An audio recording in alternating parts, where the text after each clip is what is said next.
नमस्कार दोस्तों, CG jobs and education की इस वीडियो में मैं हेमंत एक बार फिर से आप लोगों का बहुत बहुत स्वागत करता हूं।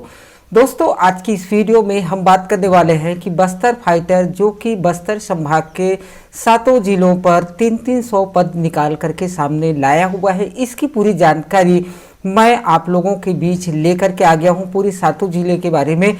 और यहां पर मैं आपको बता दूं कि जितने भी जिले हैं बस्तर संभाग के, वहां के मूल निवासियों, जिले के स्थानीय निवासियों का ही वहां पर आवेदन किया जाना है। तो इसका जो सभी के सभी जो सातों जिला है, तो यहाँ पर आवेदन का जो प्रारंभिक तिथि है वो 22/10/2021 को स्टार्ट हो रही है और अंतिम तिथि जो है 12/11/2021 को शाम 5:30 अर्थात 5:30 बजे तक इसका आप आवेदन कर सकते हैं। अर्थात आपको याद रखना है कि आवेदन पत्र जो है 22/10/2021 से शुरू हो रही है और यहाँ पर 12/11/2021 को शाम 5:30 बजे तक आपको आवेदन जो है, जहाँ पर आप आवेदन करते हैं, जिस जिले से आप संबंधित रखते हैं उस जिले में आपको कार्यालय पुलिस अधीक्षक, जैसे आप कोंडागांव से हैं तो कोंडागांव, सुकमा से हैं तो सुकमा, अभी मैं आपको पूरा लाइन बाय लाइन आपको बताने वाला हूं। चलिए, अगर आप मेरे इस YouTube चैनल में पहली बार आए हैं तो इस चैनल को सब्सक्राइब करने के साथ साथ बेल नोटिफिकेशन को आप दबाना ना भूलें, ताकि जब भी मैं कोई नया वीडियो अपलोड करूं तो उसकी जानकारी सबसे पहले आप तक मिल जाएगी। वीडियो को बिल्कुल भी स्किप मत करना, क्योंकि मैं इस वीडियो में पूरी की पूरी जानकारी आपको देने वाला हूं। तो चलिए शुरू करते हैं आज के इस वीडियो को। सबसे पहले अगर हम बात करें सुकमा का, तो सुकमा के लिए यहाँ पर 300 पद निकले हुए हैं। सबको पता है कि सभी जिले के लिए 300 पद है और कुल बस्तर फाइटर के लिए 2100 पद निकल करके सामने आए हुए हैं, जहाँ पर महिला पुरुष सभी भर सकते हैं। तो यहाँ पर चलिए हम बात करते हैं सबसे पहले सुकमा के लिए। तो सुकमा में आप देख सकते हैं स्क्रीन पर, सुकमा के लिए अनारक्षित के लिए 21 पद है और अन्य पिछड़ा वर्ग के लिए भी 21 पद है। अनुसूचित जाति के लिए 6 पद है और अनुसूचित जनजाति के लिए 252 पद है। इस प्रकार से योग जो है आपका 300 पद हो जाते हैं सुकमा जिले के लिए। इसी प्रकार से हम बात करते हैं यहाँ पर, तो यहाँ पर आपको देखने को मिलेगा नारायणपुर। तो नारायणपुर में सबसे पहले जहाँ पर अनारक्षित की बात करें तो 33 पद निकले हुए हैं। अन्य पिछड़ा वर्ग के लिए यहाँ पर 42 पद है और अनुसूचित जाति के लिए 12 और अनुसूचित जनजाति के लिए यहाँ पर 213 पद निकले हुए हैं।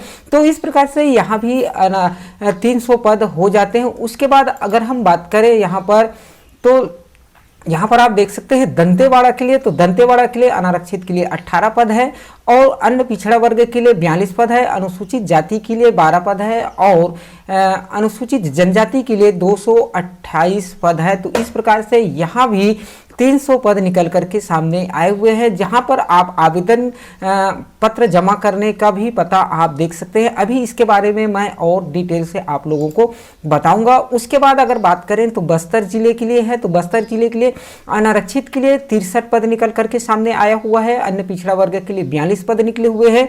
अनुसूचित जाति के लिए 6 पद निकले हैं और अनुसूचित जनजाति के लिए 189 पद निकले हुए हैं। तो इस प्रकार से यहाँ बस्तर जिले में भी 300 पद निकले हुए हैं और आप देख सकते हैं कार्यालय पुलिस अधीक्षक बस्तर को आप लोग करना है। इसको किस प्रकार से करना है इसको मैं अभी आप लोगों को बताने वाला हूं, वीडियो को बिल्कुल भी स्किप मत करना। और उसके बाद बात करते हैं कोंडागांव जिले के लिए। तो कोंडागांव जिले में अनारक्षित के लिए 36 पद निकले हुए हैं बस्तर फाइटर के लिए और अन्य पिछड़ा वर्ग के लिए 42 पद निकले हुए हैं। अनुसूचित जाति के लिए 12 पद और अनुसूचित जनजाति के लिए 210 पद निकले हुए हैं। तो कुल पदों की संख्या कोंडागांव जिले के लिए भी 300 पद निकला हुआ है, जहां पर आप देख सकते हैं यहां कार्यालय पुलिस अधीक्षक कोंडागांव को आपको भेजना होगा। दोस्तों, उसके बाद हम बात करते हैं कांकेर के लिए। तो कांकेर में अनारक्षित के लिए 78 पद है और अन्य पिछड़ा वर्ग के लिए 42 पद है। अनुसूचित जाति के लिए 12 और अनुसूचित जनजाति के लिए 168 पद, जो कि कांकेर के लिए बस्तर फाइटर के लिए 300 पद निकल करके सामने आया हुआ है। आप लोग देख सकते हैं कार्यालय पुलिस अधीक्षक कांकेर को आपको ये भेजना होगा। तो चलिए अब हम लोग बात कर लेते हैं कि इसका जो भर्ती नियम है वो किस प्रकार से होने वाला है। तो आप लोग को सीधा सीधा अब मैं कंप्यूटर की स्क्रीन पर ले चलता हूँ और आपको बताता हूँ। तो आप लोग देख सकते हैं कि यहाँ पर कार्यालय जी पुलिस अधीक्षक जिला उत्तर बस्तर कांकेर के बारे में मैं बता रहा हूं। तो यहां पर आप लोग देख सकते हैं, यहां पर इच्छुक जो महिला पुरुष उम्मीदवार जिले के मात्र स्थानीय निवासियों से ही आवेदन पत्र आमंत्रित किए गए हैं। तो यहां पर उत्तर बस्तर कांकेर जिला वाले ही उम्मीदवार महिला पुरुष ही इस आवेदन को भर सकते हैं। जैसे कि मैंने पहले ही बता दिया था कि 22/10/2021 को फॉर्म स्टार्ट हो रही है और अंतिम तिथि 12/11/2021 को शाम समय 5:30 बजे तक का होने वाला है। उसके बाद आप लोगों को जो आवेदन है वो जैसे आप लेट में भेजते हैं तो वो आपके लिए नहीं होगा। जैसे कि इसके बारे में मैं पहले और भी बता चुका हूं कि कांकेर में इतने पद हैं। अब हम लोग बात करते हैं कि भूतपूर्व सैनिक को शासन के आदेशानुसार सम स्तर हॉरिजॉन्टल 10% आरक्षण दिया जाएगा उनको। और उसके बाद नगर सैनिक है उनको भी 3 वर्ष का जो सेवा कर चुके हैं उसको भी इस आरक्षण में पात्रता होगी। और छत्तीसगढ़ के महिलाओं में सम स्तर हॉरिजॉन्टल के आरक्षण पर 30% आरक्षण दिया जाएगा और सहायक आरक्षकों के लिए 15% सम स्तर आरक्षण लागू होगा। आप लोग देख सकते हैं यहाँ पर वेतनमान की बात करें तो वेतनमान जो है आपका शासन द्वारा स्वीकृत वेतनमान मैट्रिक अंतर्गत लेवल 4 के समय समय पर देय भत्ते दिया जाएगा। चयनित अभ्यर्थियों पर वर्ष 2004 के प्रभावी नई अंशदायी पेंशन योजना भी लागू होंगी। और यहाँ पर पात्रता की शर्तें आप लोग देख सकते हैं। यहाँ पर बताया गया है कि आवेदक को संबंधित जिले का स्थानीय निवासी होना अनिवार्य है। अभ्यर्थी का आचरण एवं पिछला रिकॉर्ड अच्छा होना चाहिए। इस प्रकार से आपको दिया गया है, आप लोग इसको आराम से पढ़ सकते हैं।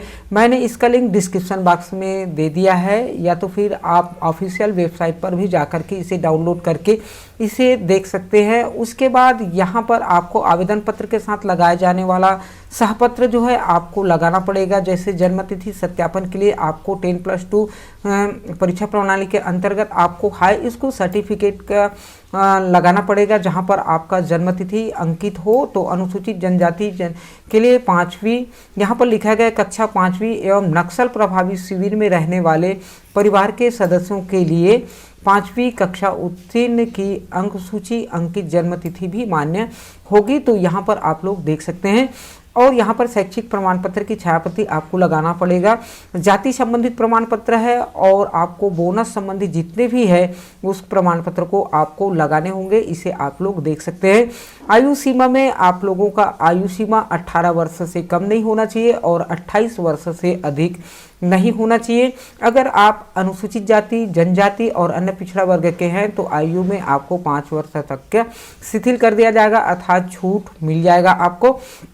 उसके बाद हम बात करते हैं यहाँ पर कि यहाँ पर आपको फिर से दिखाई देगा कि आपको किस प्रकार से इसकी जो शैक्षिक योग्यता जो है आपके होने वाला है, इसे आप पढ़ लीजिए। चलिए शैक्षिक योग्यता की बात करें तो यहाँ पर शैक्षिक योग्यता पहला नंबर में आपको दिखाई दे रहा है कि छत्तीसगढ़ मध्य प्रदेश राज्य स्थित विद्यालय में 10वीं उत्तीर्ण होना तथा अनुसूचित जनजाति के उम्मीदवार 5वीं कक्षा उत्तीर्ण होने पर भी पात्र होंगे। इस प्रकार से आपको बताया गया है। उसके बाद एक महत्वपूर्ण बात यहाँ पर और दिया गया है कि प्रदेश में निवासरत जितने भी नक्सल पीड़ित परिवार तथा नक्सल प्रभावित क्षेत्रों में राहत शिविरों में निवासरत परिवार से संबंधित सभी श्रेणी के उम्मीदवार 5वीं कक्षा उत्तीर्ण होने पर भी वो पात्र होंगे। और यहाँ पर आप देख सकते हैं निर्धारित शैक्षिक अर्हता आवेदन पत्र जमा करने की अंतिम तिथि को अवश्य होनी चाहिए। आवेदन पत्र के साथ शैक्षिक अर्हता प्रमाण पत्र संलग्न करने की जिम्मेदारी आवेदक की स्वयं की होगी। तो इस प्रकार से आपको दिया गया है। चलिए एक महत्वपूर्ण बात, जैसे कि मैंने पिछले वीडियो में और बता रखा है, इसके बारे में भी हम लोग देख लेते हैं। तो यहाँ पर आप लोग देख सकते हैं ऊंचाई जो है 163 सेंटीमीटर होना चाहिए अनारक्षित, अन्य पिछड़ा वर्ग तथा अन्य पिछड़ा अनुसूचित जाति पुरुष के लिए। उसके बाद 150 सेंटीमीटर जो कि अनुसूचित जनजाति वर्ग के पुरुष के लिए है और 153 सेंटीमीटर या उससे अधिक अनारक्षित अनुसूचित जाति अन्य पिछड़ा वर्ग की महिला अभ्यर्थी के लिए होनी चाहिए और 148 सेंटीमीटर या उससे अधिक अनुसूचित जनजाति के महिला अभ्यर्थियों के लिए यहाँ पर दिया गया है। उसके बाद सीने की बात करें तो यहाँ पर सीना 79 सेंटीमीटर होना चाहिए अनुसूचित जनजाति अभ्यर्थियों के लिए 74 सेंटीमीटर, उसके बाद फुलाने पर 84 होना चाहिए, जबकि अनुसूचित जनजाति के अभ्यर्थी के लिए 79 सेंटीमीटर होना चाहिए। तो इस प्रकार से आप लोग इसको देख लीजिएगा। उसके बाद यहाँ पर हम बात करते हैं, अभ्यर्थी को शारीरिक रूप से दिव्यांग नहीं होना चाहिए। और उसके बाद आपका जो है यहाँ पर आपको देखने को मिल जाएगा कि लंबी कूद आपका, मैंने पिछली वीडियो में और बता रखा है इसको, लंबी कूद 20 अंक का होगा, ऊंची कूद 20 अंक का होगा, गोला फेंक 100 मीटर दौड़ और 3000 मीटर दौड़ 20-20 अंकों का होगा। तो इस प्रकार से 100 अंकों के हो जाएंगे। तो अब यहाँ पर हम बात करते हैं, जैसे 3 मीटर जैसे लंबी कूद है तो 3 मीटर 75 सेंटीमीटर से कम करते हैं तो आपको, चाहे महिला हो चाहे पुरुष हो चाहे आपका भूतपूर्व सैनिक हो, तो आपको 0 अंक मिलेंगे। अगर 3 मीटर 75 सेंटीमीटर तक कूद देते हैं तो यहाँ पर 7 सेंटीमीटर, 4 मीटर तक कूदते हैं तो यहाँ पर आप 11 अंक हासिल करेंगे। 4 मीटर 50 सेंटीमीटर तक कूदेंगे तो यहाँ पर आपको 14 अंक मिलेंगे। इसी प्रकार से 5 मीटर पर 17, ये सभी के लिए इसी प्रकार से लागू होगा। 5 मीटर 50 सेंटीमीटर या उससे अधिक भी करते हैं तो आपको 20 में 20 अंक मिल जाएंगे।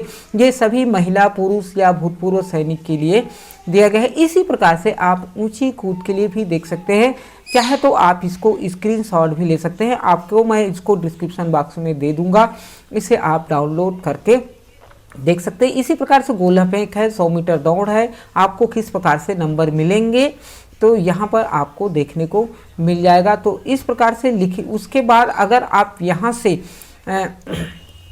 इसको पास कर लेते हैं, उसके बाद आपका लिखित परीक्षा होना है। तो इसके बाद लिखित परीक्षा जो है 50 अंकों का होगा, जो कि 2 घंटे में होना है, जो कि 12/12/2021 को प्रातः 10 बजे से दोपहर 2 बजे तक निर्धारित परीक्षा केंद्रों में आयोजित की जाएगी। तो इस प्रकार से बताया गया है। तो यहाँ पर आपको देखने को अवश्य मिल गया होगा। अब इसके बाद यहाँ पर बोनस अंक का भी प्रावधान है। अगर एनसीसी है, सी प्रमाण पत्र है, एनएसएस है तो 5 अंक मिलेंगे। राष्ट्रीय स्तर के खेलकूद है तो आपको 5 अंक मिलेंगे। जिले का स्थानीय बोली का ज्ञान में आपको 20 अंक मिल जाएंगे। उसके बाद आपका चयन सूची जारी हो जाएगा। तो इस प्रकार से आप लोगों को देखने को मिल गया है। अब यहाँ पर हम आवेदन का नमूना किस प्रकार से होगा, तो यहाँ पर आप लोग देख सकते हैं आवेदन का नमूना कुछ इस प्रकार से होने वाला है कि प्रति यहाँ पर पुलिस अधीक्षक जिला, जिस जिले के लिए आप अप्लाई करना चाहेंगे उस जिले का नाम आपको यहाँ पर आपको लिखना पड़ेगा। यहाँ पर आपका पासपोर्ट साइज का फोटो लगेगा, आवेदित पद का नाम लिखना है, आवेदक का नाम लिखना है कैपिटल में और अंग्रेजी के कैपिटल अक्षर में, पिताजी का नाम, जन्मतिथि जो कि आप बहुत ही अच्छी तरीके से जानते हैं, शैक्षिक योग्यता। तो इस प्रकार से इसको मैं डिस्क्रिप्शन बॉक्स में दे दिया हूँ, आप वहाँ पर जाइए। जाने के बाद वहाँ से आप लोग इसको डाउनलोड कर लीजिए और एक बार पुनः अच्छी तरीके से उनकी वेबसाइट का भी पर भी अपलोड जो नोटिफिकेशन है उसको आप लोग जरूर से अध्ययन कर लीजिए। तो इस प्रकार से हमने आज सुकमा, दंतेवाड़ा, उत्तर बस्तर, कांकेर, बस्तर और हमने कोंडागांव के बारे, नारायणपुर, तो सभी जिले का जो 300 पद निकला हुआ है जातिवार हमने बताने का प्रयास किया। तो इस प्रकार से आप लोगों के लिए बस्तर फाइटर जो कि सुनहरा अवसर आया है। आप, मैं जानता हूँ कि आप भी बहुत अच्छी तरीके से तैयारी कर रहे होंगे। तो चलिए आज की इस वीडियो में इतना ही। वीडियो अगर अच्छा लगा हो तो वीडियो को लाइक जरूर से कर लीजिए और आप अपने दोस्तों के साथ शेयर जरूर से कर लीजिए। चलिए आज की इस वीडियो में इतना ही और किसी अच्छे कंटेंट के साथ फिर मिलेंगे। तब तक के लिए जय हिंद, वंदे मातरम।